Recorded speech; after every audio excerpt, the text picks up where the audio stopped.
BFM Business, Intégral Placement, idée de placement.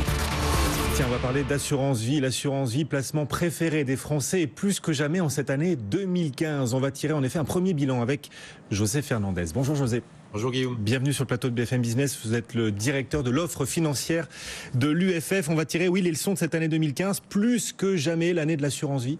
Absolument. Après une année 2014 qui avait déjà présenté des chiffres assez exceptionnels, eh bien on est encore en croissance en 2015, à environ plus 5% au moment où on se parle avec les chiffres de fin octobre. Donc oui, c'est plus que jamais l'année de l'assurance vie. Oui. Ouais. Collecte record pour l'assurance vie, alors qu'on entend partout que le rendement de l'assurance vie s'érode. Du coup, c'est un choix par défaut de la part des Français, l'assurance vie ? Il y a un peu des deux, Guillaume. D'abord, effectivement, le livret A est à 0,75. On sait que les marchés financiers donnent quelques à-coups, vous nous le montrez tous les jours. Et on a un fonds en euros à capital garanti qui donne encore en moyenne, allez, on va dire 2,5. Donc effectivement, dans les conditions actuelles des placements financiers, l'assurance vie tire son épingle du jeu. Mais c'est aussi le placement tout terrain par excellence. On dit le couteau suisse de l'épargne. Vous avez une fiscalité attractive en cas de retrait, en cas d'arbitrage entre les supports financiers, en cas de décès. Vous pouvez en souscrire plusieurs, alors que le PEA, le livret A, vous n'en avez qu'un seul. Voilà, on pourrait donner plein d'avantages d'avoir de l'assurance vie. Donc c'est à la fois un choix judicieux, nécessaire, et puis effectivement en relatif, l'assurance vie tire très bien son épingle. Ouais, disponibilité de l'épargne, fiscalité avantageuse, et vous le disiez, c'est un véritable couteau suisse avec plusieurs formes d'assurance vie. Alors justement, pour bien comprendre pourquoi les Français cette année ont encore plus plébiscité que d'habitude l'assurance vie, quels sont les types de contrats qui ont le plus cartonné ? Alors, d'abord, le fonds en euros, ça reste encore 80% de la collecte. Alors, le fonds en euros, l'historique fonds en euros, son capital est garanti, il y a un effet cliquet, tout ce que vous gagnez chaque année est mis de côté, et donc vous êtes certain d'avoir votre épargne qui continue à se rémunérer. Et ça compense la baisse de rendement aux yeux des Français. Alors, ça fait oublier la baisse des rendements. Alors, le rendement baisse, mais ça reste encore du 2,5. Alors, effectivement, on est passé de 4,5 il y a 10 ans à 2,5 aujourd'hui. Enfin, encore une fois, quand vous regardez et quand vous comparez à d'autres placements, les Français sont très contents d'avoir 2,5 aujourd'hui. Mais tout de même, il commence à diversifier un peu, et c'est l'avantage de l'assurance vie que l'on appelle multi-support, c'est que vous pouvez aller chercher un surcroît de rendement avec différents supports financiers qui sont investis sur différents types de placements, et c'est là une de ses grandes forces. Alors justement, quels sont ces placements qui parallèlement montent en puissance ou sont montés en puissance cette année ?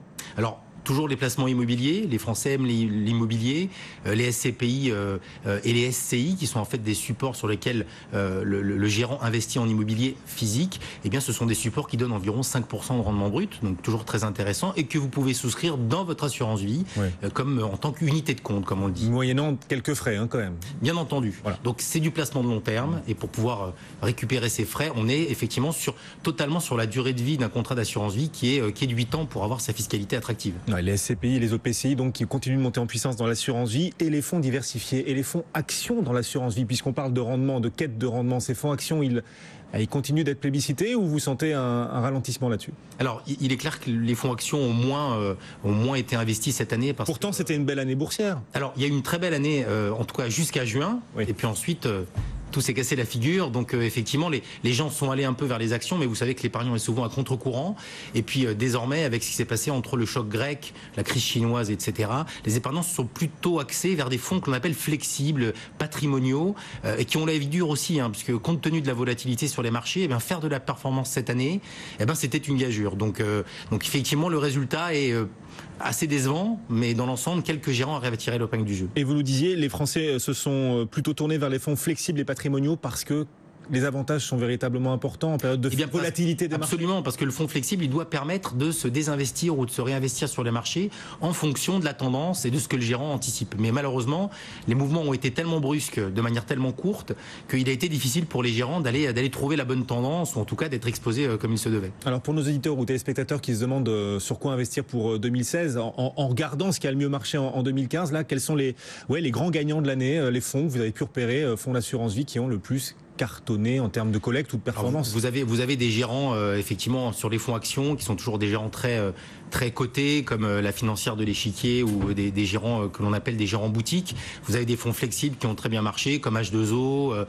Vous avez également des fonds comme les fonds DNCA et son fonds Euros. Voilà, ce sont des noms qu'on entend. C'est toujours les mêmes, José. C'est souvent les mêmes. Attention néanmoins, quelques gérants ont eu des difficultés cette année. Voilà, des géants très très connus. Donc Donc il faut diversifier. Voilà, par exemple. Oui. Mais il faut diversifier. Voilà, le mot d'ordre, c'est ça. Diversifier en termes de gérants, diversifier en termes de classe d'actifs, un peu de fonds en euros, un peu de support en unité de compte, un peu d'immobilier, un peu d'actions. C'est ça le succès de la réussite. Ça, c'est le conseil pour tous les particuliers qui nous écoutent et qui nous regardent sur BFM Business. Quelle perspective, justement, vous voyez pour l'assurance vie en 2016 ? Vous voyez venir de grandes évolutions ? Alors, d'abord, il y a l'euro-croissance, c'est la vraie question de l'euro-croissance. Il peine à décoller. Alors, l'euro-croissance, c'est le fonds en euros avec une garantie au terme et peut-être un rendement supérieur. La question se pose, la collecte a été décevante en 2015. L'État essaie de donner un petit coup de pouce. Bon, on verra ce que ça donne. Ça fait pchit jusqu'ici. Pour l'instant, ça fait pchit. Ce qui est sûr, c'est qu'on voit l'épargne se réorienter du fonds en euros vers les unités de compte. Aujourd'hui, c'est assez léger. On passe de 15 à 20 entre 2014 et 2015, mais en termes de montant, c'est assez conséquent. Et on voit bien que le fonds en euros va continuer à baisser. Je pense que l'année 2016 sera encore plus difficile, puisqu'aujourd'hui on a collecté plus de 100 milliards sur les fonds en euros avec des placements qui rapportent moins de 0,5 parfois en termes d'obligations d'État.